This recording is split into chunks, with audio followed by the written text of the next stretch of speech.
media tensión. Hoy nos toca hablar de la patología del sistema.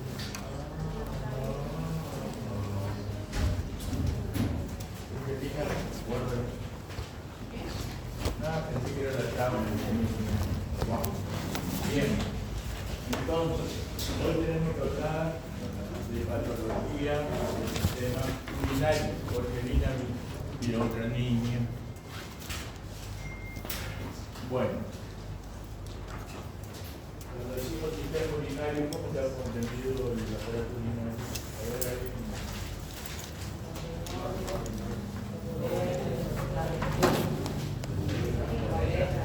Muy bien. Entonces, ¿el avestruz tiene vejiga o no?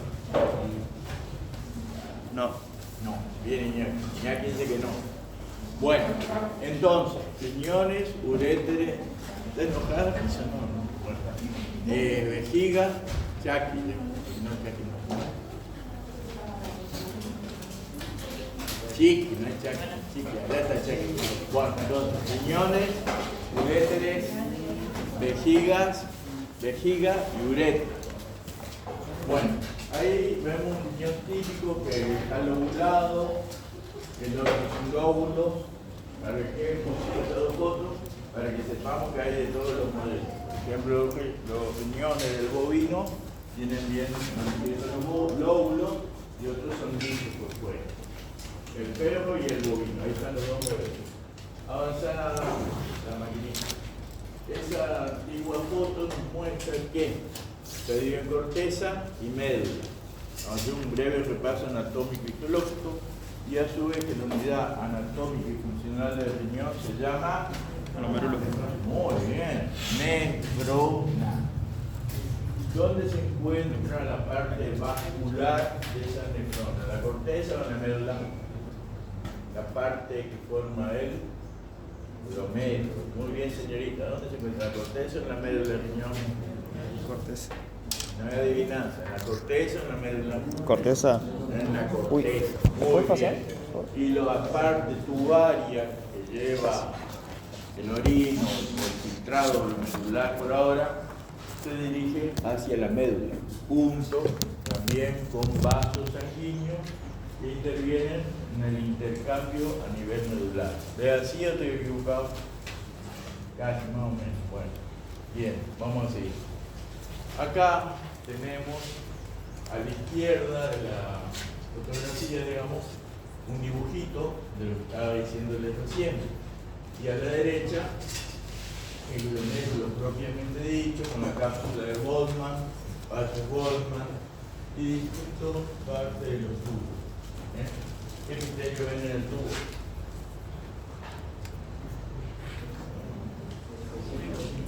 Cúbico simple, muy bien el rictólogo. Cúbico simple. Pero qué alegría verte, Iván. Me alegro, está todo mejor. Muy bien. Bueno, avancemos. Esto es un recordatorio porque queremos que muera. Bueno, avance por favor. Acá tenemos entonces ya, ¿qué será esto?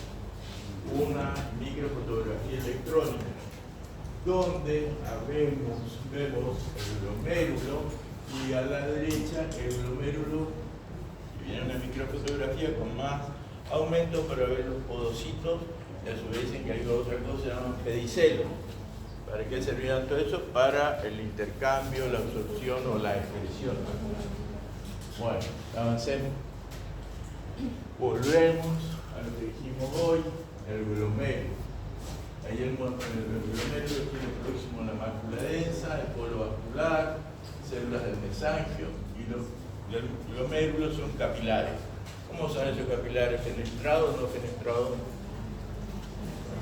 Fenestrados, muy bien. Y la cápsula de Goldman es un espacio que queda entre qué y qué. Bueno, es la parte que envuelve al glomérulo y tiene una hoja que se aferra al capilar y la otra que va a dar continuidad al tubo contorneado proximal. Bueno, avancemos. Y vuelta acá a la foto, dibujo, donde Justino, la maquinita y este turno me va a poner el puntero en el lugar que estaríamos delimitando la corteza en la médula. O sea, ahí donde estaría abajo el glomérulo. ¡Ay! Dale, ¿cómo aparece el puntero? No sé. ¿Vos sabés cómo es que aparece el puntero? Ahí lo tiene.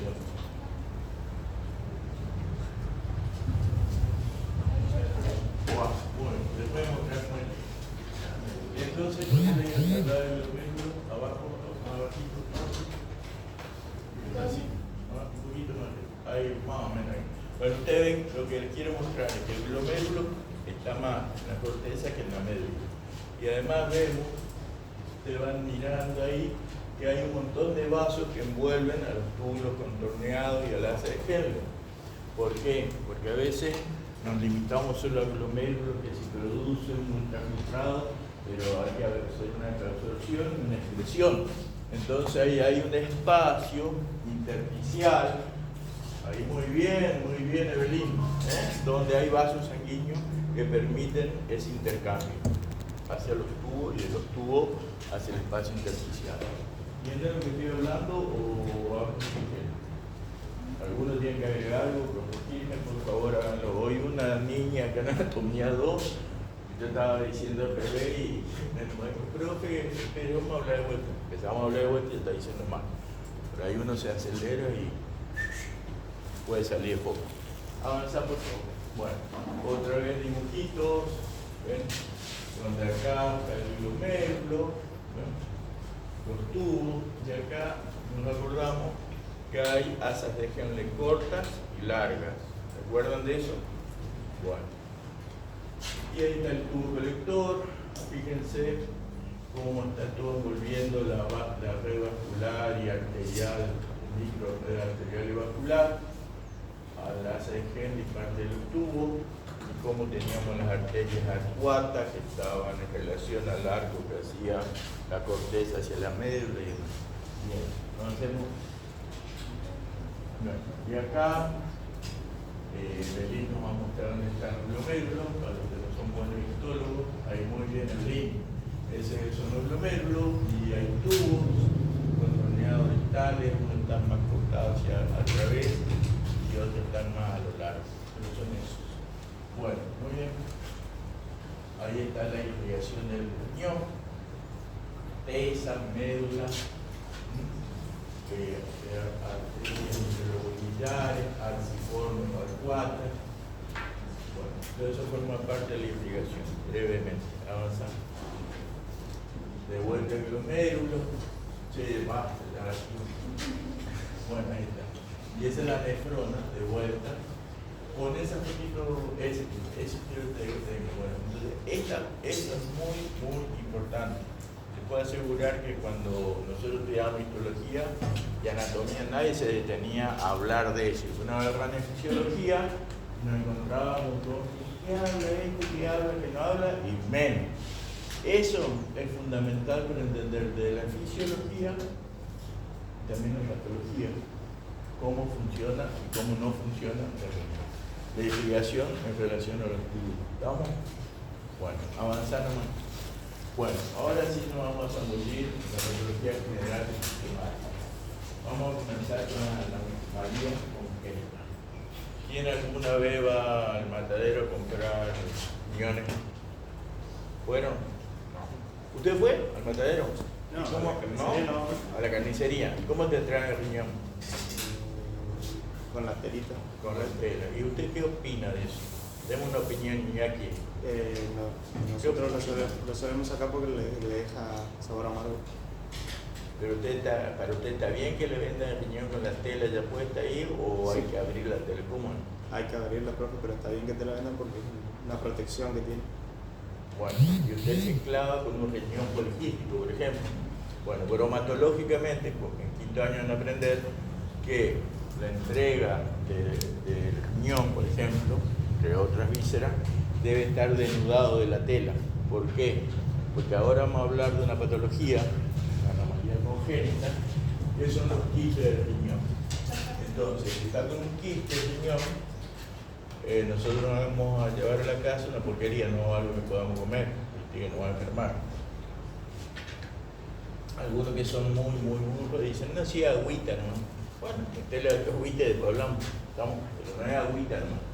Entonces, las enfermedades renales quísticas incluyen varios trastornos caracterizados por una o más cavidades quísticas visibles de manera macroscópica en la pareja renal.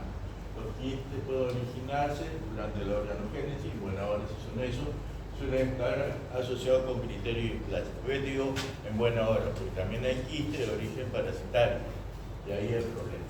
También puede originarse en la nefrona y túbulos colectores después de la nefrogénesis. O sea, después que ya está el riñón medianamente organizado. ¿Vos te acordás del quiste parasitario? ¿Cuáles eran? ¿De Carlos? ¿De Yotín? Los sectores estaban asociados de ellos. Bueno, avancemos. Quiste renal simple ocurre en todas las especies, más frecuente en becerros y cerdos. Suele aparecer en los cerdos uno más, uniloculares, corticales, 1 a 2 centímetros de la superficie renal, descubre a incidir el riñón. Bueno, esos son los que yo vi generalmente en el matadero, eran corticales, como te dice ahí el Bower, eran en la corteza del riñón. Bueno, se hallan de manera incidental, dicen lechones, o sea que pasó y lo encontraste. Gran cantidad de quistes pequeños en los riñones del bovino y equino. Eso es lo que yo veía en el matadero. Avancemos. Pero chicos, si la vaca estaba sana, y si capaz estaba sana, pero tenía eso. Los riñones poliquísticos se caracterizan por presentar muchos quistes, pero esos poliquísticos abarcan numerosas nefronas y dan el aspecto de queso suizo o panal de abeja. Cuando vos lo cortás, están como esos quesos gruyère, no sé si se acuerdan, ahora no van a comer queso gruyère, que tiene esos agujeros grandotes. Bueno, cuando sale el líquido, van así los agujeros. Bueno, ¿qué más? Dice que puede ser hereditario, puede estar asociado a enfermos con una enfermedad biliar quística, y ahí te hablan del Cairn Terrier, del West England White Terrier. El Cairn ahora está medio de moda, y el West England White ese creo que lo vi en foto nomás, pero los Cairn Terrier sí, son unos perros muy activos, y ahora no me voy a acordar, había una serie en que aparecían los Cairn Terrier, pero no me voy a acordar de lo más. Petizo, overo, parecía a los postes de pelo liso, pero más larguito y más bajo y más duro. Beagle. ¿Cómo? Los Beagle. Beagle, no. No, este es un terrier. Los Beagle son otro modelo que son generalmente son de manto negro, cabo blanco, algunos colores marrones y pueden ser marrón y blanco también. Y son de orejas caídas, estos no. Ahí está una foto con un riñón normal y un riñón poliquístico. ¿Lo ven bien? Así se ve en la vida real. Entonces, ahí está más en la vida real y allá hay una ecografía de un riñón poliquístico. Bueno, avancemos. Acá está el queso gruyère para que lo quiera conocer. Está cortado en medio del riñón y ahí se ve. Bueno, acuérdense, no es que lo vendemos en el matadero, no tiene que salir cortado en medio, sino que con la cápsula del riñón abierta para ver los quistes. Bueno, ¿se acuerdan cuando en patología general hablamos de hiperemia, congestión, hemorragia y todo eso? Bueno, infarto. Ahora lo vamos a ver un poco más aplicado a una víscera. Entonces dice hiperemia. La hiperemia y la congestión renal tornan de color rojo oscuro los riñones, aumentan estos ligeramente de tamaño. Cuando el animal muere en lateral encontramos congestión hipostática renal unilateral del lado de contacto con el piso. Entonces, definición, bueno, de congestión hipostática. ¿Se acuerdan? Siempre les hablo de que hay que ver de qué lado murió el animal. porque si no en la necropsia van a decir, está con una neumonía unilateral y del lado de que murió. Lo mismo que le dio del pulmón, y le dio con el riñón. ¿Estamos? Por ahí no vamos a decir, una congestión hiperemia, y es solo una cuestión del lado en que cayó muerto, o se lo depositó. Hiperemia activa. Si es activa, ¿a quién nos referimos? ¿A las arterias o a las venas? A las arterias. A las arterias. Muy bien, a las arterias. Se observa la hiperemia activa en las nefritis, sobredosis, isemias agudas, los riñones aumentan de tamaño, muestran color oscuro, la sangre fluye en la superficie del cuerpo. La septicemia es un estado donde hay infección o no. ¿Qué es eso? ¿Sí o no? Si me mueve la cabeza, pues no sé qué me dice. ¿Que sí? Sí, bueno. Muy bien, septicemia. Entonces, congestión, hiperemia activa. Hiperemia pasiva, también le dicen congestión, y era cuando involucramos aquí en la arteria o las venas. A las venas, en la pasiva. Sigue los mismos principios de los otros órganos, los riñones crecen y oscurecen. Una congestión aguda se produce enterotoxemia en becerros y boveros. ¿Quién producía la enterotoxemia en la bacteriología? ¿Qué bacteria era? Escherichia coli. Enterotoxemia, un dato más típico si se habla, es en dónde. Con el Clostridium. ¿Se acuerdan del Clostridium? Que por una disbacteriosis intestinal al cambiar de alimento se producía la enterotoxemia. Bueno, ahí puede pasar esta congestión pasiva. Pero el Escherichia coli también da una infección a nivel intestinal.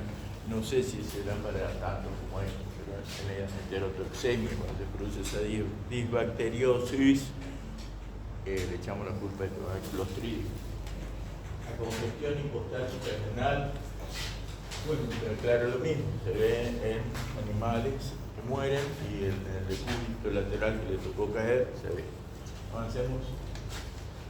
Hemorragias son comunes en la corteza renal, en bacteriemias y viremias. Cuando decimos bacteriemia o viremia, ¿qué significa? Viremia. ¿Qué pasó? Sí, de bacteria o virus en sangre. En la sangre, bacterias o virus en sangre, simiasis. Bueno, muy bien. También dice que hemorragia en animales sanos en el sacrificio. Bueno, obviamente sale por la yugular, pero vamos a ver también por ahí el estrés de los cerdos hace que aparezcan zonas hemorrágicas en el riñón. En los procesos septicémicos, las hemorragias corticales resultan de la vasculitis. La vasculitis es un estado previo a la muerte. Por ahí dicen algunos, una vasculitis, bueno, es grave cuando hablamos de vasculitis. Y la necrosis vascular, como las bacteriemias neonatales producidas por onfalospiritis. ¿Se acuerdan del término onfalospiritis? ¿Qué es eso? Yo digo una aguas, ¿van a acordar mejor? ¿Cómo? Pero estamos viendo las vacas, tengo un varoncito, una voz gruesa, tiene que ser más fuerte. La inflamación del ombligo, dice Ada, suele pasar en los terneros, suele pasar en los cerditos, en los corderos, pero en los potrillos. Bueno, el tema es que aparecen animales recién nacidos. Nacen en un momento de lluvia debajo, y a veces hasta cuando hace mucho calor y hay mucha tierra, también se infecta el ombligo, nos quedamos tranquilos. Bueno, dice el peón, no, si yo le curé, tiene el ombligo enorme. Entonces, ¿qué tienen que hacer los veterinarios? Traer el ternero, tumbarlo suavemente, no lo tazo al piso porque van a hacer otro problema, y tienen que hacer palpación, presión sobre el ombligo y ver qué hay. Si hay una bichera o pus. Entonces, estamos con pus el onfalospiritis. Si dejamos pasar eso, ¿qué va a pasar? ¿Saben lo que va a pasar? Se va a morir o se va a ir la infección a las articulaciones y vamos a tener un ternero rengo o una vaquilla o una ternera renga y vamos a tener graves problemas después porque no va a producir ese animal. ¿Y cómo nos vamos a dar cuenta los semiólogos cuando entramos al local si es una bichera o es una adulta o es una característica? ¿A ver alguno? ¿Por qué? Bueno, pues vos traes el eco, yo le jugué, y vos es un bulto eso. O no lo pude, como caminar. Yo le voy a decir, las bicheras derraman sangre por el ombligo, van a ver que hay sangre. Cambien la otra, lo van a ver chiquito, debe ser que lo cubrí. Entonces ahí tienen que ir con más razón y ver si salen los juguetes, hay que hacer separación, porque no se puede salir justo, va a salir justo, o no. Bueno, vamos a hacer. Hay también animales ombligudos, justo, que ahora van al campo, ven un ternero, ¿cómo va la macana y gato ombligudo? Bueno, y de paso que van a ver en el ombligo de eso, una patología quirúrgica que se llama hernia. Entonces, por ahí hay terneritos que por la fuerza que hizo la madre en el parto se herniaron, o nacieron herniados, chanchito. Bueno, más que con esto. Infarto renal son áreas de necrosis coagulativa debido a la isquemia o oclusión vascular, trombótica o embólica. ¿Y qué será eso, trombo y émbolo?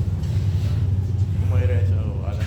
El trombo es la forma cuando se adhiere en material con fibrina y todo y se pegan en las paredes, y el émbolo es cuando se desprende. No. Dice cuando viaja por el torrente vascular es el émbolo y el otro es el coágulo que se adhiere. Muy bien, relaciona. ¿De qué depende el daño? Del tamaño y localización del vaso ocluido. La trombosis en la rama de la arteria renal producirá necrosis total o subtotal del riñón. La arteria arciforme puede haber necrosis en forma triangular entre la corteza y la médula. Entonces, si es la arteria renal, que autorriñón, y si no, van a ser áreas bien delimitadas en relación a la circulación. Por eso él le decía, que miren, me decía interlobular, interlobular, arteria arciforme y arteria renal, porque después nos sirve para determinar dónde estuvo la patología. O si por ahí lo agarran vivo el animal y tienen que operarlo, bueno, esto es localizado y van a ser con pedazos de riñón, y vamos a coser, vamos a ligar, vamos a hacer lo que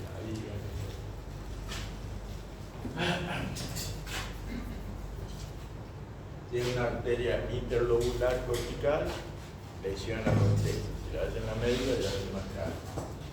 Los infartos venosos no son frecuentes en el riñón. No son frecuentes.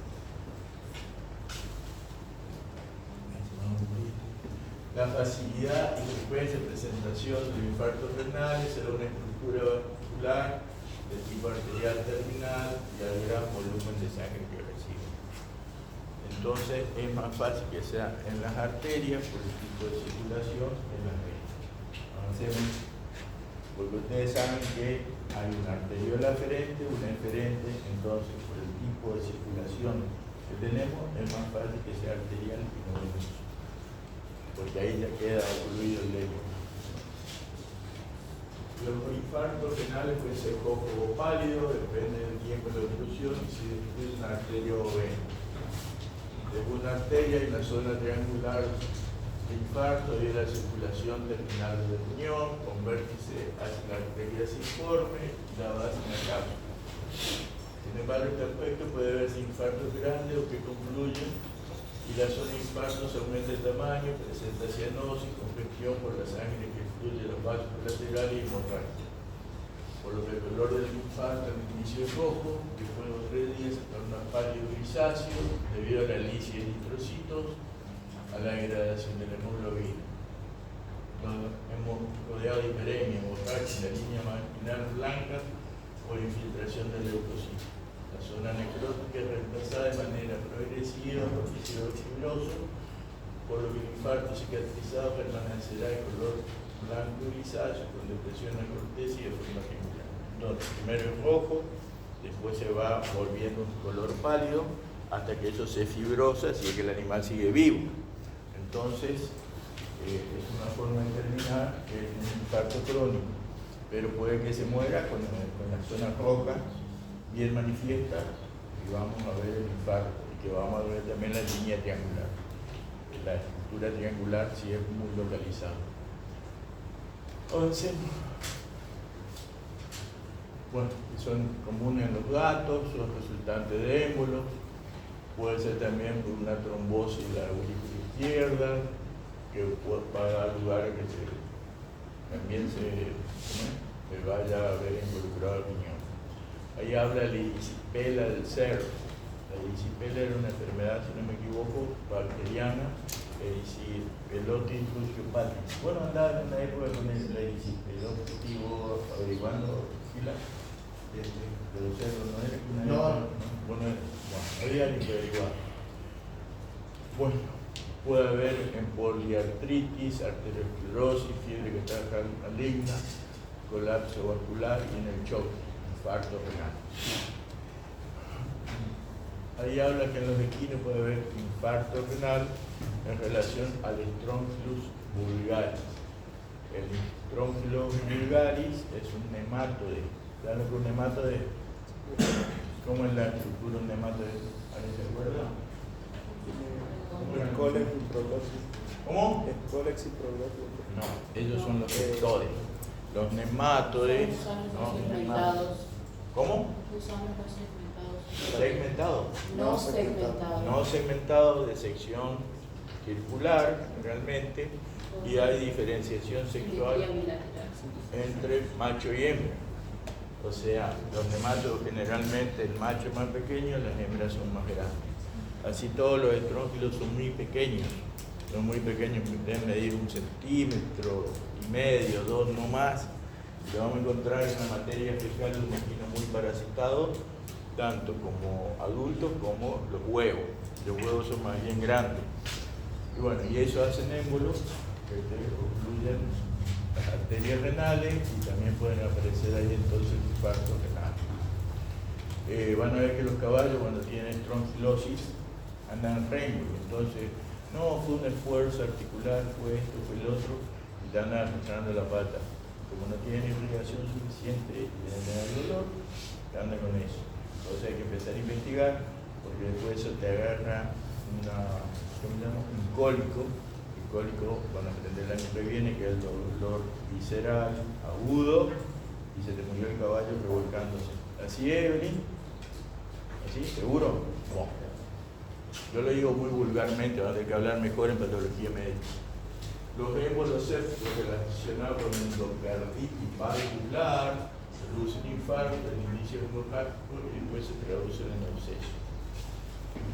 Esos émbolos sépticos son los que les digo que aparecen en el ombligo. Es una infección umbilical, se va al riñón, pum, obstruyó, infectó, murió el carnero. O al corazón, o al pulmón, o a las articulaciones, como hablaba ahí. Bueno, ¿y esto qué será? Una foto, muy bien, muy bien. Y eso no lo podemos relacionar con un infarto, la foto aquí se lo dice, ¿verdad? Mira la carita de ella. Ven que tiene una forma triangular, acá es a la izquierda, aquí es una higiénica, cambia de color, ¿te lo notas ahí, en esa zona? Acá también, bueno. El de la derecha no se nota como que está lesionado, es una foto media complicada, tal vez una foto, no sé, una foto sino una ecografía, una radiografía de la clase en contraste, no es una foto muy elocuente. Avancemos. Y acá, quiero ver acá. Bueno, también está mostrando, es una radiografía de contraste, donde vemos la oclusión del émbolo y como lo otro queda hacia la izquierda, que está también ocluido en los pequeños vasos sanguíneos y se ven más oscuros. Avancemos.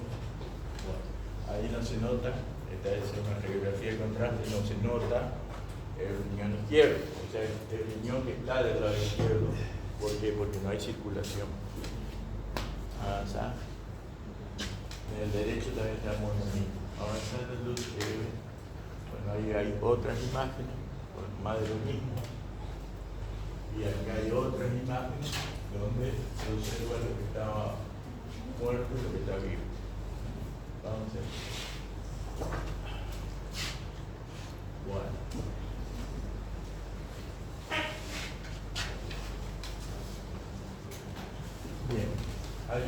decir en la foto de la izquierda dónde está la corteza, dónde está la médula. A ver, alguno. En la parte más arriba está la corteza. Está más. ¿Por qué dice que era más arriba? Yo no sé todavía. Por los glomérulos propios. Muy bien, están los glomérulos. Entonces, en la parte más arriba decimos es la corteza, en el separo histológico, y la más abajo es la médula. Y a la derecha hay un glomérulo y hay túbulos o no. ¿Seguro? Bueno, muy bien. Avancemos. Y acá, ya hay ahí. Trombo. Glomérulo, tubo y células. Bueno, avancemos. Bueno, más de lo mismo. Ahí está el infarto. Está ocurrido el glomérulo.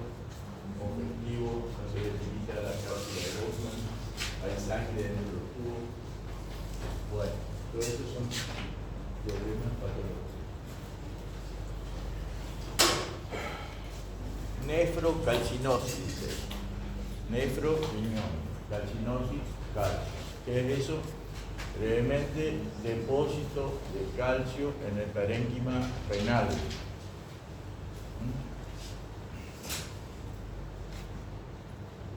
Bueno, y acá te dice, calcificación cuando es el tejido, el parénquima, el que está lesionado, propiamente dicho.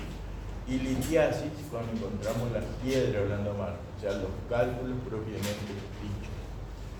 Y eso lo reservamos para las vías urinarias. Bueno, ¿cómo lo podemos visualizar? Por medios radiológicos y ecográficos.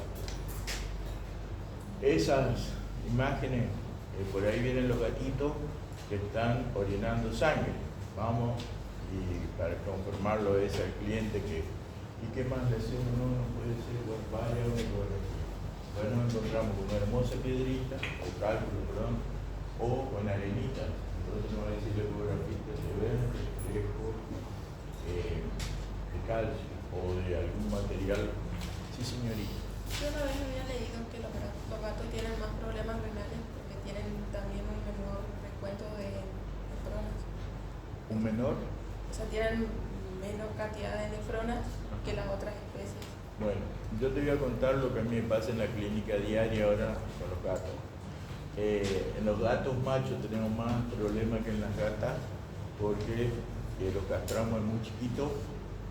Entonces, ¿qué pasa? Hay una atrofia de la vía urinaria, más que la vía urinaria, la atrofia viene a nivel del órgano genital.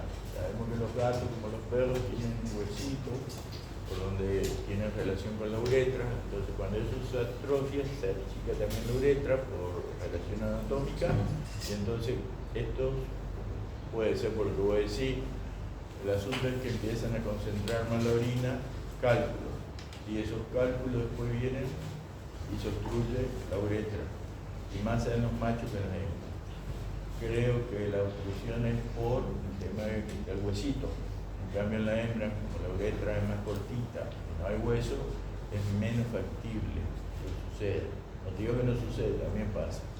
Y por eso que hay que hacer con los gatos castrados, a medida en la cabeza y usted cabeza. No.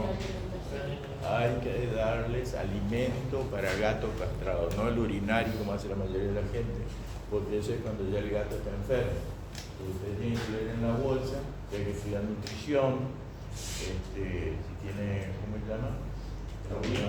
Taurina, metionina, todo eso tiene que ver si tiene. Y las cantidades que tiene, porque por ahí tiene taurina, pero es insignificante. Se llama, tiene taurina, bueno, pero ¿cuál era la cantidad prescrita? ¿Estamos? Bueno. Y además hay otro que dice ya en el marbete para gato castrado. No cometan el error de ir a comprar a granel. ¿Por qué? Porque hay gente que le importa lo mismo igual, que va a vender cualquier pescado podrido y no va a ser. Que miren bien. O compren la bolsita pequeña. Bueno, sigamos con esto. Vamos a volver para atrás un poquito. Bueno. Muy bien, conocemos. Acá hay algo muy importante, que la nefrocalcinosis puede estar asociada a hipercalcemia, normocalcemia o hipercalciuria, así como con urolitiasis. Entonces, ¿qué ¿Qué significa hipercalcemia? Que puede estar el calcio alto, normal, que puede estar el calcio, ¿cómo dijeron? Alta en la orina.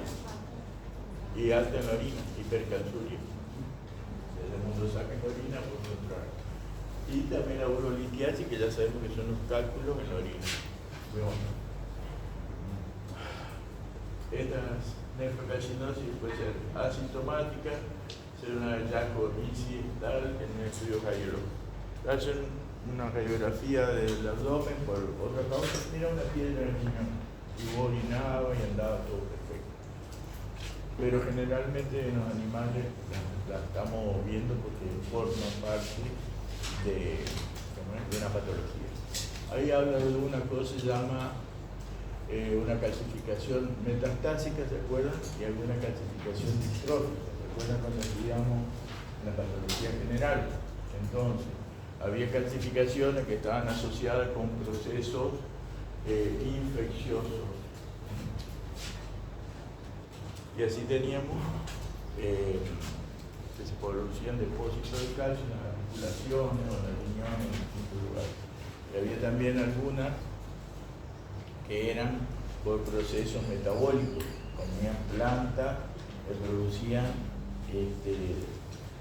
la calcificación de órganos, pero jamás no íbamos a imaginar que se iban a calcificar. Entonces encontramos, por ejemplo, una arteria aorta calcificada, los tendones calcificados, y había una de estas cuestiones que estaba en esta provincia, sucede. ¿Cuál es la que sucede acá? Porque comen un pastito que lo calcifica todo. Mira así. Ahí está la que vende fruta, vende durazno, más al invierno. ¿Qué se llamaba?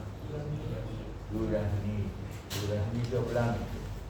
Entonces, el duraznillo blanco produce calcificación. Entonces vienen y te dicen, doctor, vamos a decomisar esta vaca porque tiene tuberculosis en el matadero, o sea. Entonces es una vaca que está recontra flaca, la carneamos y no hay nada de tuberculosis. Pero mire que tiene calcificado el pulmón. A ver, abrimos y el pulmón tiene piedra pómez, no tiene tuberculosis calcificada, sino que son igual que la piedra pómez y son las lesiones de carne en el pulmón, en el riñón, y muchas veces encontramos la aorta, se la abro hacia el medio de la aorta y el cuchillo chirría. ¿Por qué chirría? Por depósito de calcio, igual que los tendones, y no es tuberculosis. Es una carne de poco metecitos y no tuberculosis. Bueno, entonces gastamos tiempo en hacer lesiones de tuberculosis y demás, y necesitamos un ingeniero agrónomo para que uno haga un manejo del duraznillo, que a su vez también es una cuestión accidental de la vaca joven, no anda buscando comer, sino que está en las zonas bajas, la plantita crece y sobre ella crecen enredaderas que son de buen gusto, la vaca se la come. O si no son épocas en que hay mucho hambre, se secan las hojas, caen al piso y las vacas comiendo todo el pastito que encuentran, se las meten para adentro y empiezan los problemas. Bueno.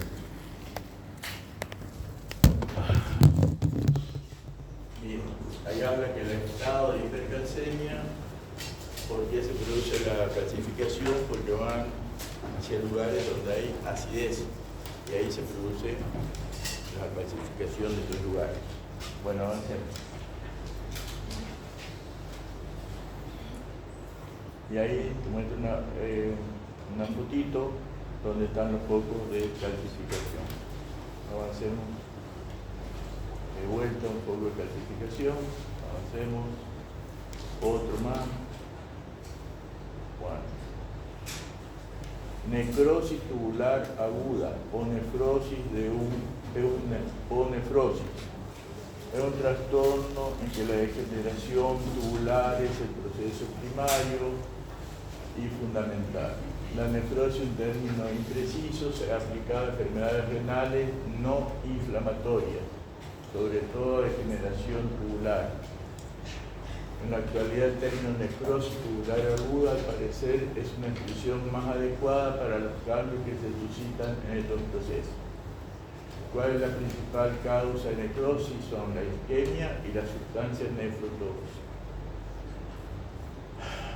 En los túbulos contorneados proximales y el segmento grueso del asa de Henle son más activos de manera metabólica y por lo tanto más susceptibles al daño.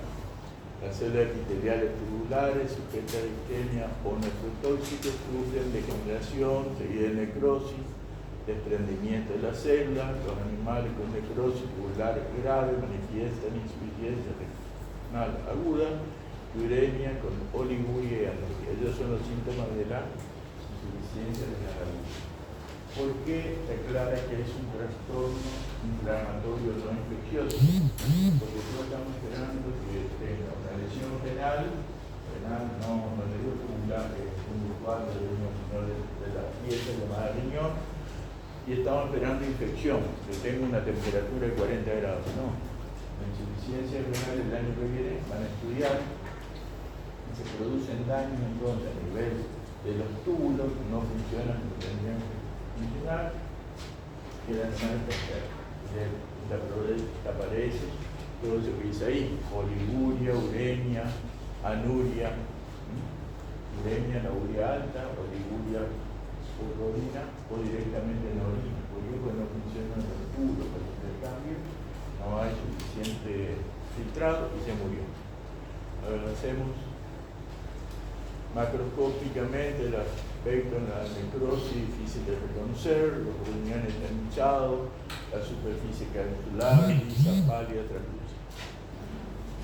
La superficie de corte es pálida, excesivamente húmeda. Las expresiones pueden estar ausentes o remarcadas por líneas blancas opacas, microscópicamente variables según el daño. El epitelio está vaculado por infección celular aguda, puede tener citoplasma granuloso, eosinofílicos que indican necrosis coagulativa. Bueno, en cambios nucleares o necroliosis, el epitelio se desprende, túbulos dilatados o hipocelulares, cilíndricos, con cilíndricos y detritos celulares. Bueno, todo un proceso regenerativo que se presenta en los túbulos de riñón y lleva a la muerte del animal si no se la trata a tiempo. Avancemos.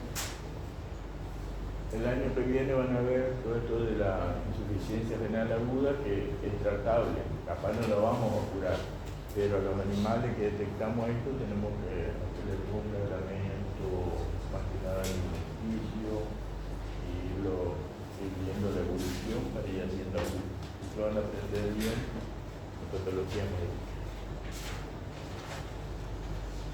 Esta necrosis isquémica puede ser tubular aguda, isquemia renal por choque, crisis hemolítica aguda con hemoglobinuria, en caso de leptospirosis, hemoglobinuria basilar, en babesiosis. Bueno, acá vamos para un momento. Acá hay dos enfermedades que nos puede tocar vivir. La leptospirosis, por ejemplo, es la enfermedad primaria, y la babesiosis es la enfermedad primaria. Y nos da una necrosis. ¿Por qué? Porque estas bacterias se involucran. Bueno, uno es una bacteria y el otro es un protozoario. La babesia es un protozoario y la leptospira es una bacteria. Se da en las vacas, también se da en los perros. La leptospira estoy hablando, por ahí te llaman y le dicen: mi perro orina sangre. Yo le tomo la temperatura, tiene 41. ¿Y dónde anduvo el perro? Y bueno, el perro fue a la ganadería. En la ganadería, ¿qué es lo que hay? ¿Qué? Ratas. Muy bien, chicos, ratas. Y las ratas, capaz no están enfermas, pero son los portadores de la leptospira. Entonces esos perros que son tan buenos cuidadores que comieron una rata o tomaron contacto con la harina contaminada por rata y después lo trataron ustedes. Pero gracias a Dios que el perro que murió, empezamos a vacilar esta rata. O que por ahí no se mueren, se los trata a tiempo y sobreviven a la leptospirosis, pero después hay que evaluar el daño renal que queda. Y en las babesias pasa lo mismo.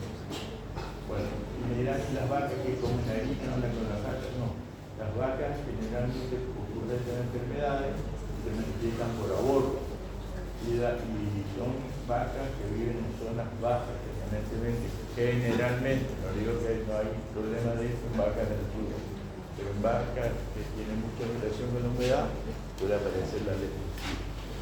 Y la verdad es cierto, ¿no? Que comúnmente te va a decir la vaca tiene tristeza. Y sí, tiene tristeza, pero no es porque le falta una radio no le falta un cuento. Los protozoarios atacan produciendo lesiones sobre los glóbulos rojos. Esto lleva a lesiones renales y las vacas, si no las tratamos a tiempo, se mueren. Y le va a decir el peón, mea sangre, orina sangre. Porque acá no estamos viendo que orine sangre, pero sí estamos viendo una orina más oscura. Bueno, y cuando murieron las vacas, vamos a ir y vamos a hacer el diagnóstico diferencial con que era 20 veces, ya no hablar de eso. Mueren las vacas, sacamos una muestra de la orina, le decía que tenía sangre. Y nos dice el bioquímico, no tiene sangre, tiene hemoglobina. No tiene hemoglobina, tiene mioglobina. ¿Qué era? ¿Qué se acuerdan? El cafeto. El cafeto es una plantita que también la tenemos en el Chaco y generalmente se la comen, Cassia occidental se llama el cafeto. Se la comen cuando los genios van y cosechan sorgo y no lo pasan por la zaranda el sorgo, entonces van las semillas, que las Cassias son pardas, marroncitas, y las de sorgo son coloraditas. Y entonces le dan nomás la suplementación y empiezan a morir las vacas o a ponerse placas y no avanzan, cambian de fórmula, de suplementos y las vacas se matan. Bueno, eso es para que vayamos viendo de relacionar las cosas cuando hagamos una necropsia en vacas. Y en los vinos dice intoxicación crónica por cobre. ¿Cuándo se podría intoxicar crónicamente por cobre una oveja? ¿Qué opinan? A ver, una oveja que sea minera, no. ¿Por qué se puede intoxicar una oveja? ¿Qué materia que tenía la cabeza hinchada ayer? ¿Cómo se llamaba? Bueno, formulan mal la ración, o si no, exponen mal el cobre en unas sales que vienen con cobre adicionada y las ovejas o manejan mal los comederos y las ovejas se quieren intoxicar, bueno, o por lo menos empieza a fallar el riñón. Hablando de litiasis, ahora vamos a hablar de las litiasis. Me dicen, profe, y las ovejas y los carneros con litiasis, ¿cómo es? Avanzar. ¿Tienen todavía mate o no? Sí.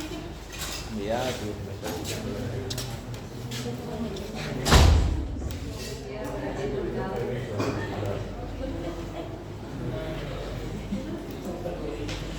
Cuéntenme porque te están pidiendo cuál es lo chistoso. Cuéntenme. De hoy tengo gente chistosa. Bueno, mejor es que se ríen y no que lloren. Bueno, 10, 13 libres, me dice llorar. Así la vida se debe tomar. Bueno, muy bien. Asentémonos un poco acá. ¿Qué es lo que muestra acá? Nefrotóxico común en los animales domésticos. Miren, le dice hemoglobina, mioglobina y bilis. Si eso no está en el nivel adecuado y en el lugar adecuado, afecta al riñón. Por ejemplo, lo que estábamos hablando recién en la babesiosis, en la leptospirosis. La bilis, cuando tenemos un análisis de orina, y usted le puede contar, se acepta en la orina hasta determinado rango y en determinada especie. ¿Es decir, sí? Bueno, entonces, ahí la doctora Fernández siempre le pregunta.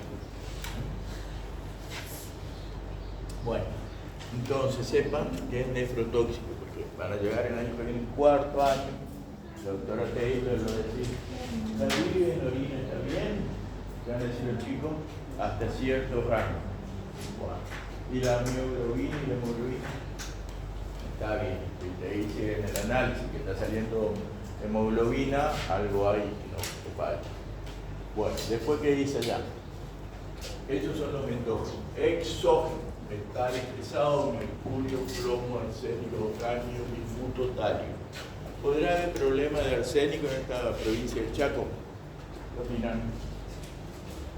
Sí, ¿Eh? sí, creo. Sí. ¿Y en dónde? ¿Acá, allá o más allá? A ver, sitúemelo al problema. Yo tuve problemas con agua con arsénico, cerca de Santiago. Bueno, escuchen los jóvenes acá lo que está contando Iñaki. Iñaki es del sur oeste del Chaco, ¿sí o no? Entonces él dice que próximo a Santiago, en un campo, había problemas de arsénico. Y se me dice lo mismo Carla o Evelyn, que son del norte del Chaco, también hay problemas de arsénico. En el impenetrable tienen problemas con el arsénico también, y las personas lo tienen. Bueno, entonces metales pesados, dice ahí, pero no volver a leer, mercurio, plomo, arsénico, cadmio, difuto y talio. ¿Alguna vez, jóvenes, vieron a un perro morder las paredes? ¿Vieron eso? No. Bueno. Por ahí los perros cuando tienen desbalances, Bueno, muy bien. Cuando tienen desbalance en los minerales, o se comen la pared, o como dice Pila, comen hierro. Cuando se comen la pared, antiguamente se fabricaban las pinturas con una base de plomo. Entonces de golpe aparecieron los perros con una plumbosa, que se llama intoxicación por plomo. Ahora ya como son cosas muy desfasadas, me olvidé que con los hitos, pero se daba.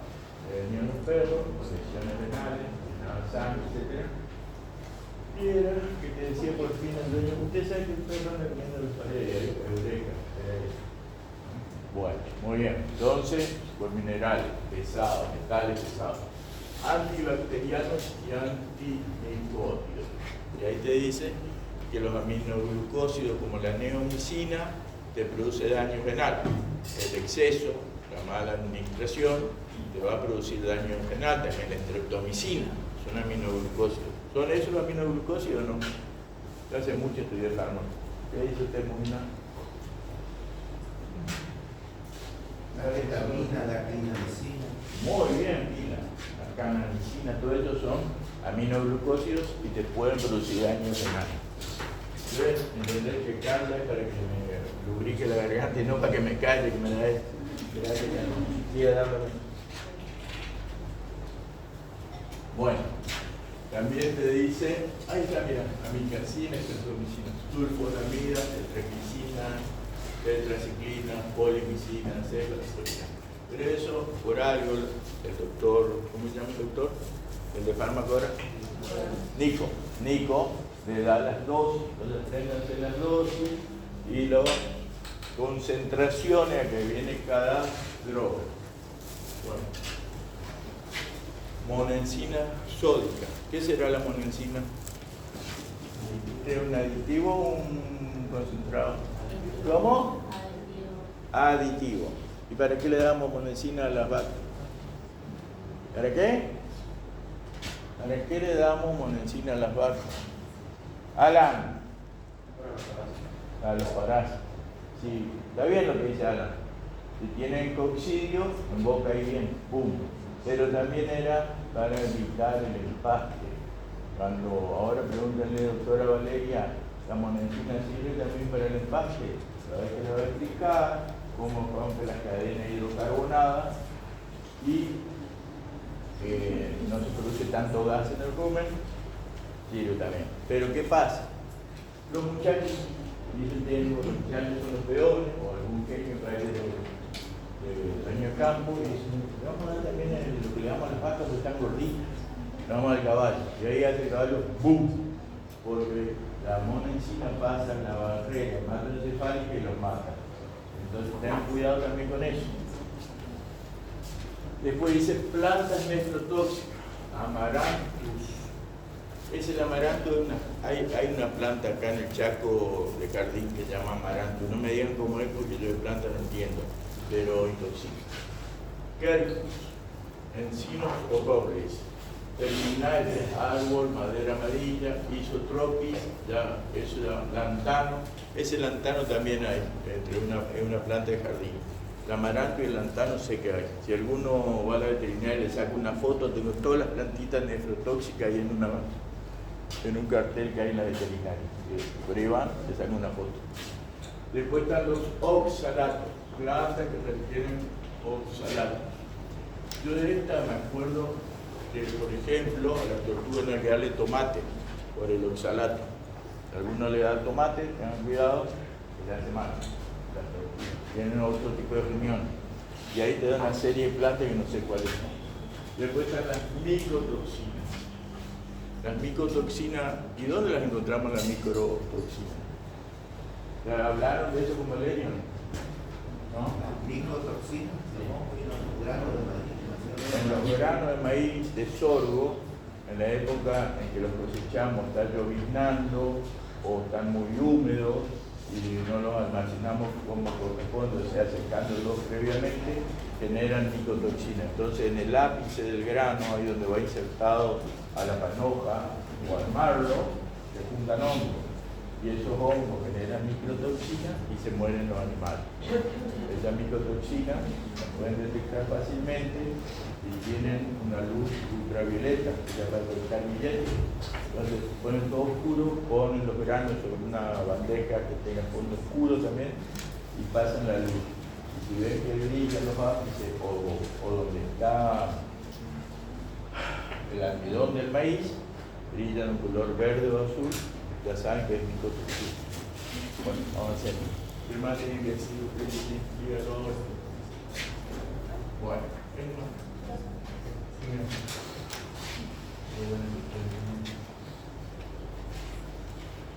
nefritis intersticial. Según su clasificación cronológica, o sea, el tiempo que lleva, puede ser agudo o crónico. No se duerme, Richo, ya sé que aburre esto, pero ¿qué le va a hacer?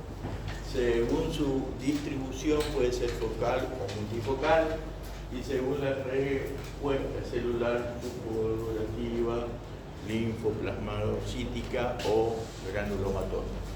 Vamos, según la respuesta y plasmocítica debe ser un compuesto de inmunoglobulina. Linfoplasmocítica, ahí ya está la inmunoglobulina, granulomatosa ya es más crónico. Y su curativa es lo más agudo porque produce furia. Avanzando. Su fisiopatología está centrada en defectos en su capacidad de concentración, defectos oculares específicos de reabsorción de secreción. Bueno, que hoy hablaba de que había lesión en los túbulos y de ahí comenzaba todo. Y que termina dando una insuficiencia renal y esta enfermedad cursa sin proteinúria. Por ahí puede ser un dato. Avancemos. Ahora vamos a hablar de las vías urinarias. ¿Dónde están las lesiones? En los uréteres, vejiga y uretra. La pelvis renal, uretra y vejiga están formadas por epitelio transicional o urotelio. ¿Cómo era el epitelio transicional? ¿Se acuerdan? ¿Qué característica tenía? Que se podía hacer la pena, ¿Cómo era? A ver, ¿me escuchan ahora? Dos células planas, pero Cuando vacía la vejiga, son células, algunas llegan parece estratificado. ¿Y cómo le decíamos por la última capa que asemejaban a tejas coloniales? ¿Qué más? Hambre en inglés. Aparago, muy bien. Entonces, por la última capa, o la capa que daba el lumen, parecían, si fuesen células, parecía un paraguas. Dice que la uretra en el macho como en la hembra está formada submucosa, porción proximal, por epitelio transicional, o sea, lo que está próximo a la vejiga, y en su porción terminal por epitelio plano estratificado. En los análisis de orina les puede contar Justín, Irelín y Carla, que podemos ver que le dicen escasas células planas, y ahí te da un indicio, o te pueden decir muchas células planas, y ellas son las células planas a las que se refiere. Avancemos aquí.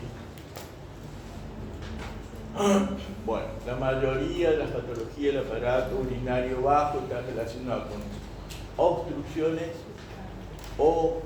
e infecciones de modo concomitante, o sea que puede estar obstruido e infectado y una general a la otra. La parte distal de la uretra y la vagina contiene microorganismos. Las hembras tienen más predisposición a las infecciones tipo uretritis, ¿por qué? Por el corto recorrido de la uretra y su proximidad al ano. Asimismo, la afección de la uretra en los machos, el apéndice uretral de caprino y ovino, dan más predisposición a las obstrucciones por cálculo de la uretra. ¿Y por qué se generan los cálculos en este animalito? A ver, una causa de la que generan los cálculos. ¿Y qué es eso, la prolongación uretral, algo así, el apéndice uretral? ¿Qué es eso?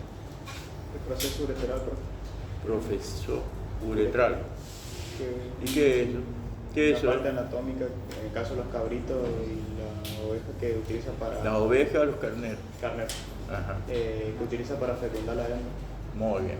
Entonces acá lo que dice Iñaki, ya lo hablamos en la vez pasada, anatomía, el proceso uretral, que es un apéndice que en la parte distal del miembro viril, en el momento eyacular, gira como una hélice y impregna el hocico de las ovejas y o de las cabras. Es más manifiesto, más recto en el macho como el carnero y menos en los machos cabríos, pero los dos tienen. Y acá viene el problema. Iñaki dice que él es nutricionista de macho cabrío y de carnero, y le da de comer y le da de comer, y tienen que crecer, y tienen que pesar 100 kilos antes del año, y vamos a meterle más proteína, entonces lo que ponerle una ración al 16% de proteína, y se meten en están y llega al 19 al 20, mirá cuánto pesa, y el 10 subirlo al camión, o sea que le dice, no mea tu carnero, y no mea, mirá la panza que tiene, y no mea. Entonces vamos, le pelamos el miembro viril, le exteriorizamos el miembro viril por tecnología, y nos encontramos que en la punta, en el apéndice uretral, no pasa nada. Nos encontramos que tiene piedritas, tiene cálculo, pipiadas. Entonces hay que sacárselo. ¿Y cómo lo sacamos? Y ahí viene el problema.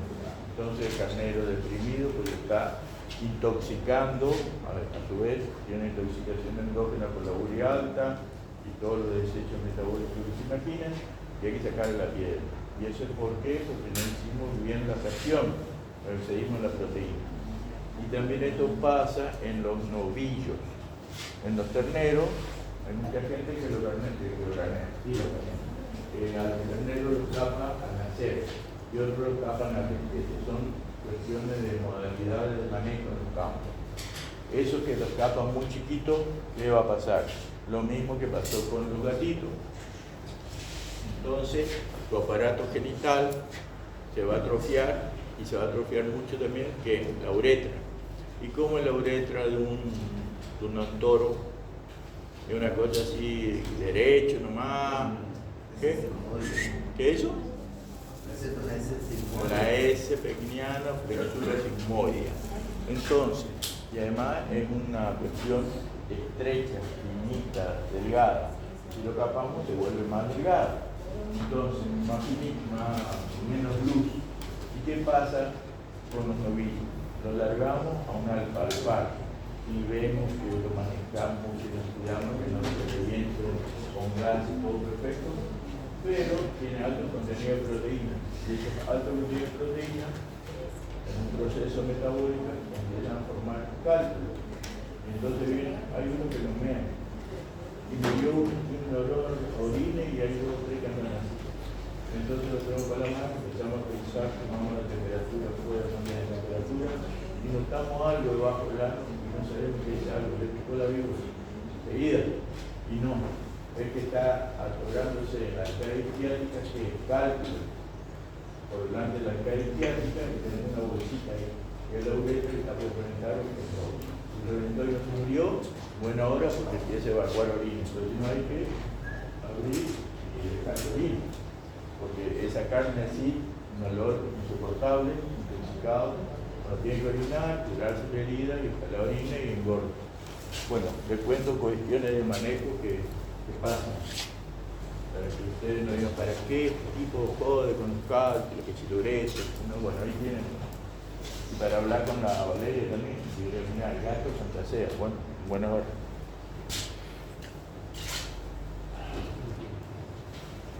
Bueno, y ahora, uréteres, anomalías congénitas. Estamos todos ubicados en lo que son los uréteres. ¿Qué son los uréteres? Son unos conductos que parten desde el riñón hacia la vejiga. ¿Seguro? ¿Y qué transportan? La orina, el filtrado. El filtrado. Bueno, entonces, sabiendo eso, sabemos que puede haber agenesia o aplasia uni o bilateral, y que es más frecuente en perros. Puede haber uréteres ectópicos. Se da más en perra y puede ser uni o bilateral, y pueden tener otras anomalías urinarias concomitantes. Bueno, esto lleva pielonefritis, glomerulonefritis y se infecta la perra. Avanzada en la vejiga también hay anomalías congénitas. La más frecuente, uraco persistente o patente o permeable. ¿En qué especie se llama eso? ¿Vieron alguna vez eso? En el equino se da, en los perritos, en los terneros. En los terneros también se da. Dice, mi ternerita mea por el ombligo, mi potranquita mea por el ombligo. ¿Y qué es eso? ¿Qué es el uraco? Váyase otro. ¿Qué es el uraco? Usted cada vez me sorprende más caminando. Cada vez que, chicos, es elocuente y cuenta lo que pasa, es así, muy bien. Entonces, es mentira patable con seguridad, si no, no le va a vender nada a nadie. Entonces, la conexión que había en la vida fetal entre el feto y la madre, y eso persiste, y entonces te van a decir, mi potranquita mea, orina por el ombligo. Entonces hay que ir y solucionar eso, y es solucionable mientras no tenga una infección ascendente y segunda todo, bueno, en los perritos también se da, en los cerditos, en todas las especies. Bueno, predisponente a infecciones bacterianas y abscesos. Duplicidad de la vejiga o doble vejiga. Ocurre en perros, provoca disuria, incontinencia, distensión abdominal y se ubica en el aparato urinario y en el recto. O sea, puede pasar que esto esté tanto orinando por el recto como por el aparato urinario. Avanzar bien. Anomalías congénitas, la anomalía más común es la fístula uretrorectal o rectovaginal. Sí, pero si la yegua y la perra y todas mean por la vagina, no mean por la vagina. Orinan por la uretra, pero esa uretra tiene un orificio de salida. Y esto es un orificio ectópico. ¿Estamos? No es el normal. Bueno. Ocurre en cerdos, perros, caballos, predispone a procesos infecciosos urogenitales. Los machos cabríos tienen, en algunos casos, un divertículo uretral sin ser una anomalía. ¿Quién tenía un divertículo en el prepucio? ¿Recuerdan? El cerdo. El cerdo. Muy bien, Pablo. ¿Habló de usted? Yo pensé que era que era de chancho, pero habló de eso. Bueno, bien conocido. Avance. Urolitiasis. ¿Qué era la urolitiasis? Pero la presencia de cálculos. ¿Qué? La presencia de cálculos. ¿En dónde? Wow, muy bien. Entonces, cuando decimos urolitiasis, son cálculos en la orina. Usted no se esconda si está hablando bien. Entonces,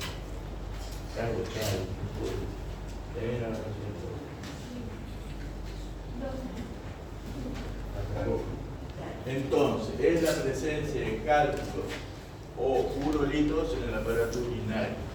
En general están compuestos de sales o ácido orgánico, con materiales como citina, santina, estrubita y todo lo demás.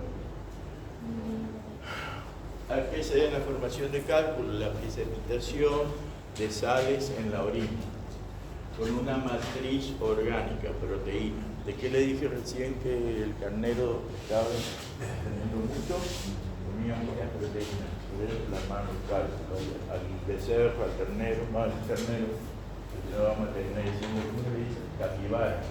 Porque no vamos a decir ternero, también pasaba lo mismo. Avanzar, Evelyn.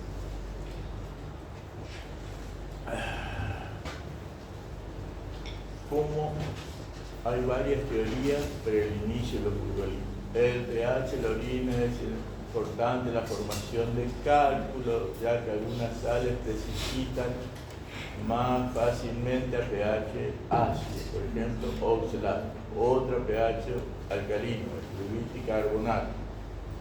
Las infecciones bacterianas predisponen también a la ureolitiasis, especialmente y en particular al cálculo por estrubita en los perros. Bueno, entonces, ¿qué pasa? Hay una infección, se exfolia el epitelio, leucocitos, todo eso sigue unido, se precipitan los minerales y se forma el cálculo. ¿Por qué? Porque se unen a estas células que están ahí muriéndose y arman un cálculo. Avanzar. Factores nutricionales o dietéticos, ya les expliqué el exceso de proteína. Dietas altas en fosfato, como se observa en altas raciones de milo o de sorgo. La ingestión de plantas que contienen oxalato, avancemos. Todo eso predispone. Deficiencia de vitamina A la... Bueno, entonces la falta de vitamina A, ¿qué pasará que predispone acá? ¿Para qué sería la vitamina A? Era la protectora aquí en el ojo. A ver, cuando Florencia va a tomar sol, ¿qué se pone sobre la piel?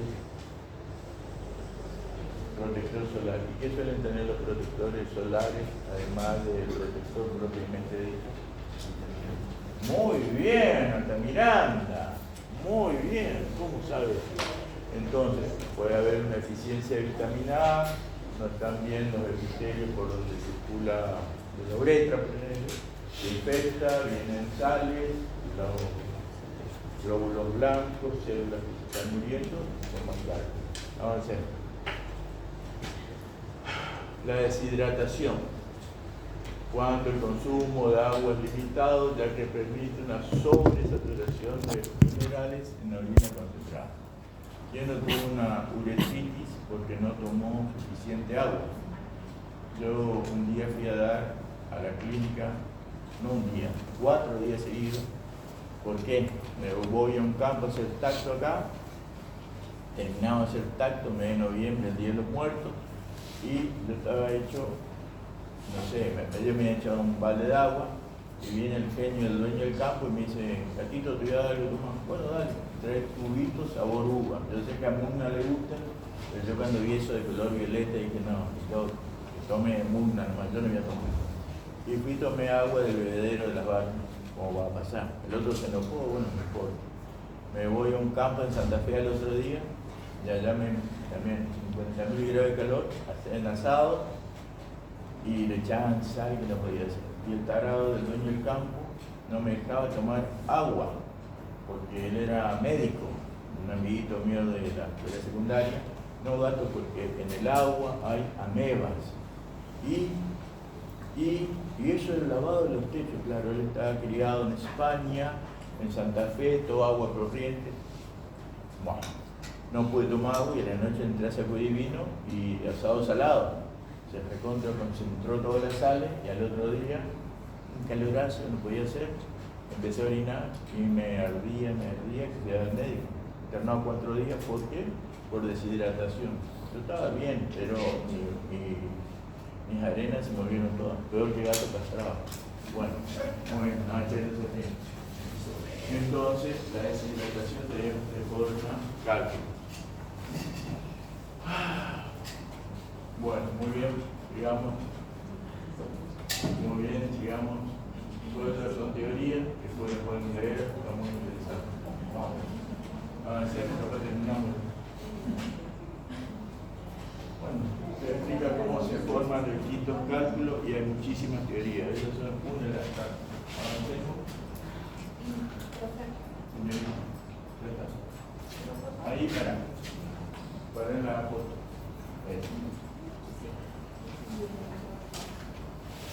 Acá habla de los cálculos más comunes y tenemos la columna para la especie, los tipos más comunes y los que no son comunes. Entonces fíjense en el perro que tienen de todos los modelos y tamaños. En los gatos también, en los bovinos. ¿Y por qué será importante saber más o menos de qué son estos?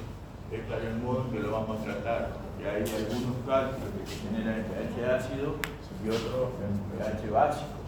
Entonces por ahí no voy a estar más acidez para que me formen más cálculos. Entonces si por ahí podemos hacer un diagnóstico bioquímico de qué tipo de cálculo es, mejor. Si no, bueno, pues tratamos los síntomas, avanzamos. Y ahí que vemos una foto, muy bien. ¿Qué será eso? Esa flecha que indica. ¿Cálculo? ¿Eh? ¿Cálculos? ¿Estás seguro? ¿Y dónde está el cálculo? ¿Es en el intestino? No, en la vejiga. Muy bien. Entonces ese es un cálculo vesical, una radiografía, y ahí se nota la piedra. Pero que hay varios. Avancemos. ¿Y ahí qué? ¿Eso no es el bizcocho? ¿Qué eso es? Parripia. Piedra. Entonces si tengo la foto, Juan un día operamos un cálculo vesical y salían así, tal cual, ¿ves? Así, la piedrita. Y allá se ve los radiopacos, son las piedras, ¿ves? Están ahí amontonadas en la vejiga. Bueno, avancemos. Hoy vinieron conversadores ustedes. ¿Qué es lo que les pasa? Vinieron y se lengua del oro, pues. Bueno, miren las piedras ahí. ¿Ven la vejiga llena de piedras? Sí. Noté que le gusta ir a ondear las palomas. No puede hacer con eso. Bueno, fíjense cómo ese animal podría sobrevivir, ¿no? Bueno, avancemos. Ahí están las piedras. Más piedras. Bueno, hay enfermedades inflamatorias en los uréteres. ¿Cómo se llamarán? Uretritis. Muy bien. La uretra. Ureteritis. Uretritis. ¿Y la vejiga? Cística. Bueno. Y todas estas están relacionadas entre sí. Acá me hace acordar una cosita antes. Vieron que estamos hablando que los gatitos se obstruyen si los castramos chicos, si los castramos viejos, si los castramos. Bueno, también los gatitos tienen una cuestión que se llama cistitis idiopática. No viene de idiota, sino que es de origen desconocido. A veces los gatitos son muy sensibles. A mí me pasó un caso, que vino una pareja joven con un gato, joven, 30 años con él. Y el gato no podía orinar. Y me pareció como que esto no me contaba. Entonces, ¿qué pasó con tu gato en los últimos tiempos? ¿De quién es este gato? De mi papá, me dice. Ah, ¿y tu papá? Murió. ¿Cómo? Sí, hace un mes murió y él era el gato que lo acompañaba. Él y mi papá nomás eran de esa casa. ¿Qué tenía el gato? Cistitis idiopática, ¿no? No sabemos el origen, pero lo relacionamos con un trastorno de tipo afectivo que tuvo el gato. Pero el caso es el señor que se murió. La gata de la Anto estaba también con cistitis idiopática porque cambió de casa la Anto. Y bueno, ¿con qué la medicamos? ¿Le pusimos antibióticos? Sí, le pusimos antibióticos, pero creo que los dos gatos, ese que le conté, hay otros casos más, como el del Anto, se curaron con, ¿cuál era la droga, Anto? ¿Cómo? Cistical se llama el nombre comercial, pero la droga base cistical pone triptófano. ¿El triptófano dónde actúa? ¿Qué es el triptófano, profesor? ¿Qué es el triptófano? Un aminoácido. Bien, Iñaki, por fin un aminoácido. ¿Y dónde actúa? ¿Qué parte del actúa? Le pruebo ya patología, Iñaki. Diga dónde. Usted también es risa, porque usted también sabe, y Alan también, y todos saben. Solamente que hay que poner.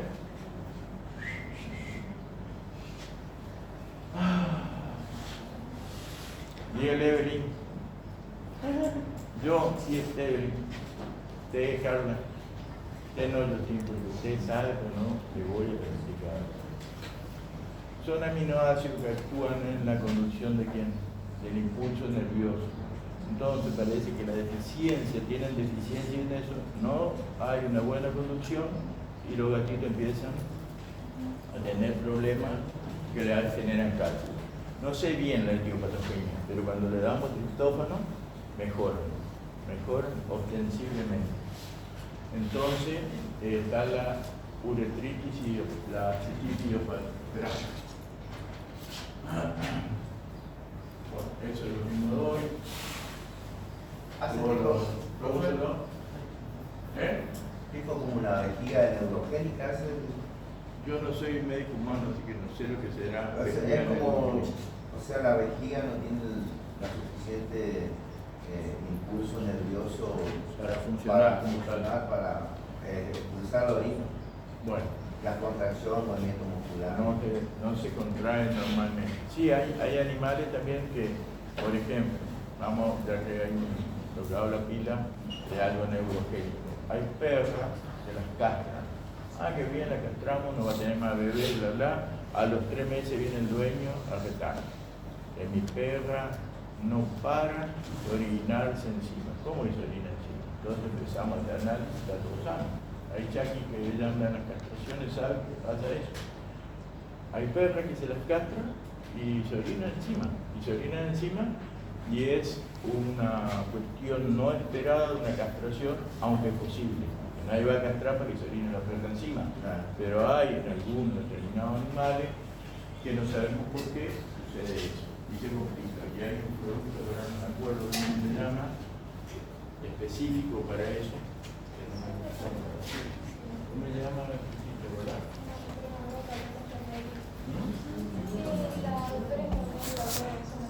Claro. La doctora Corneli dice que habló de eso en la charla, porque la doctora Corneli es especialista en reproducción. Y hay una pastillita que le da al perro y mejora por un tiempo a que le da. Pero puede haber ser un trastorno relacionado con el sistema nervioso. Pero ahora no me puedo decir. Ahora me voy a poner a investigar cómo se llama. Voy a preguntar a la doctora Corneli. Bueno, avancemos.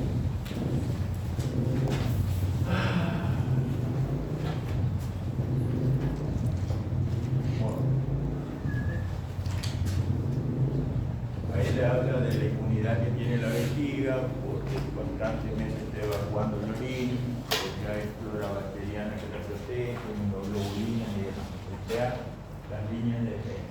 Avanza. Bueno. Cuando presentan la cistitis, cuando son colmadas las líneas de defensa por las bacterias, obviamente. ¿Qué más? Retención urinaria, traumatismo en la mucosa postrada, cateterismo, parto, etc. Vamos para acá en el cateterismo. Viene y que presiona. El otro veterinario le puso una sonda a mi gatito y entonces mi gato orinaba. Bueno, y para que me lo traes le puse el otro la sonda, porque ahora no orina. ¿Y por qué no le di? No, pero quiero que usted lo vea y que le ponga una sonda. Mira, le voy a explicar. No le voy a poner la sonda. ¿Por qué?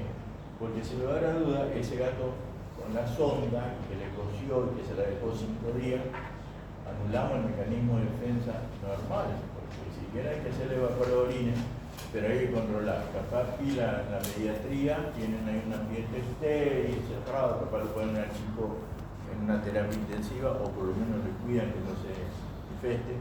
Pero ¿qué pasa con el gato? Capaz está peleando de lamerse ahí hasta que se sacó la sonda. No tratamos la patología básica, capaz de una infección bacteriana. Entonces, ahí ya está hablando de la sonda. Otra causa de la sonda son esas sondas rígidas que hay hoy, que son la panacea. Entonces, vamos, traemos la sonda rígida que así de larga, y la distancia, si alguno tuvo un gato alguna vez en la mano, entre la extremidad distal del miembro viril del gatito y la uretra, ¿cuántos centímetros podrá haber? No la uretra, la vejiga, la extremidad distal de la uretra y la vejiga. ¿Cuántos centímetros podrá haber? A ver, alguien que se aventure. ¿Qué me dice usted? No, Iñaki ya habla otro día. A ver, Ileana, Franco, alguno acá de esta mesa que se reía cuando hablábamos. Franco, ¿cuánto puede haber usted que es amigo ya de la Castilla? De la Castilla. Pito corto. Oh, duerme, mi niño. Así tanto. Pregunta es, la semana que está pensada entre la extremidad distal de la uretra, o sea, De la punta del choto te y la vejiga, ¿cuántos centímetros puede haber un gato? poquito. ¿Alguien que me diga? Luján, 6 centímetros. 6 centímetros. Yo te voy a explicar, mirá, mi dedo es 2,5. ¿Te parece que puede tener 6 centímetros? Ponele 6 centímetros. Hasta la No. vejiga. Sí, de la punta del extremo viril del gato a la vejiga. 6 centímetros, ¿le parece? Ponele que sí. Vamos a decir que sí. Le meten una sonda que así es larga, los empujones. O si no, mandan a pedir una sonda K33, que es la que ocupa pila, o K70, o K32, y la mandan sin medir. Sin medir. La sonda desde así el largo. Pasa, pasa. Bueno, y la sonda, cuando vayan a meterla por donde la vayan a meter, siempre midan y digan, a ver, de la punta del miembro viril del gatito a la vejiga, ¿cuánto podrá haber? 6 centímetros. Bueno, decimos 6. Y damos, hagamos una señal donde dice 6, 7, no más, y la mandamos. La mandamos. ¿Por qué? Porque si mandamos el padre, ¿qué sucede? Se acoda o si no Se hace acoda, se hace un nudo y tú la podemos sacar. Podemos Y a los tirones rompemos todo. cortar la vejiga también. ¿Eh? Bueno, entonces cambiamos la patología. De tener una retención de orina, tenemos ya una cistitis y una cirugía de vejiga. Entonces, despacio les cuento porque estamos hablando de patología general. Somática. Bueno, y la otra es que, queriendo meter las sondas que realmente son rígidas, que vienen con un mandril adentro, rompemos la uretra, porque la empujamos, ¡bum!, la metemos por cualquier lado y se rompió la uretra. Entonces hay que tener cuidado en estas cosas. ¿Qué más dice ahí? Cateterismo, parto, etc. Bacterias que producen uriasas como el corynebacterium, que liberan amoníaco dañino a la mucosa. La glucosuria, ¿qué es la glucosuria? Presencia de glucosa. ¿Dónde es la glucosuria? ¿Dónde hay glucosa? En la orina. Muy bien. Entonces dice que eso también estimula el crecimiento bacteriano, enfisema en la vejiga, o sea, gas en la vejiga, y se fermenta la glucosa y todo eso lleva a un proceso séptico dentro de la vejiga. Bueno, avanzamos. La cistitis puede ser aguda crónica, purulenta, necrosante, ulcerosa, combinación es la misma, hemorrágica. Ustedes conmigo en semiología, yo les enseñé que si un perro orinaba sangre, o un gato, un elefante o un caballo orinaba sangre, y yo quería saber si era del riñón, la vejiga o de la uretra, ¿cómo es el tema? Alguien me cuente cómo es el tema. ¿Qué pasa si todo el tiempo orina sangre? ¿De dónde viene el problema? ¿Dónde? Y díganlo fuerte, le estoy diciendo que me mujen las vacas y no escucho. ¿De dónde entonces? Del riñón. Bueno. Si era mitad de camino, ¿de dónde vendría? De la vejiga. Y si era al final, De la uretra.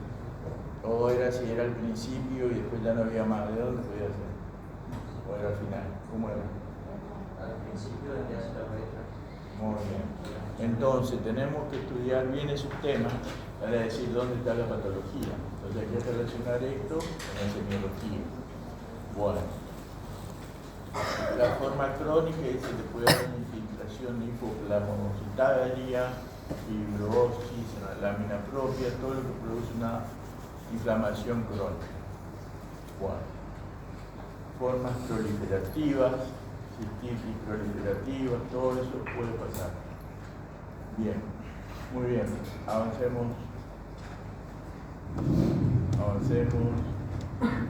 Bueno.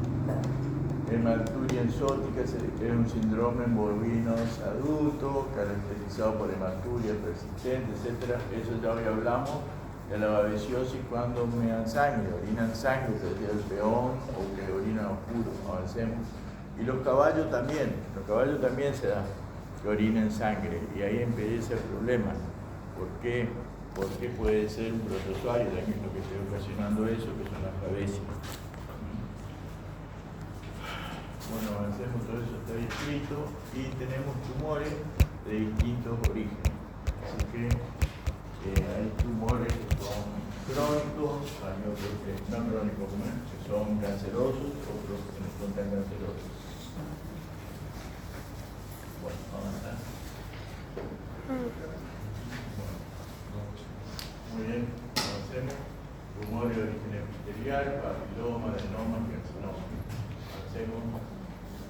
Mesenquimatoso, fibroma, fibrosarcoma, leiomyoma, leiomiosarcoma, falso, miosarcoma, todos los homanomas que se pueden imaginar los tienen.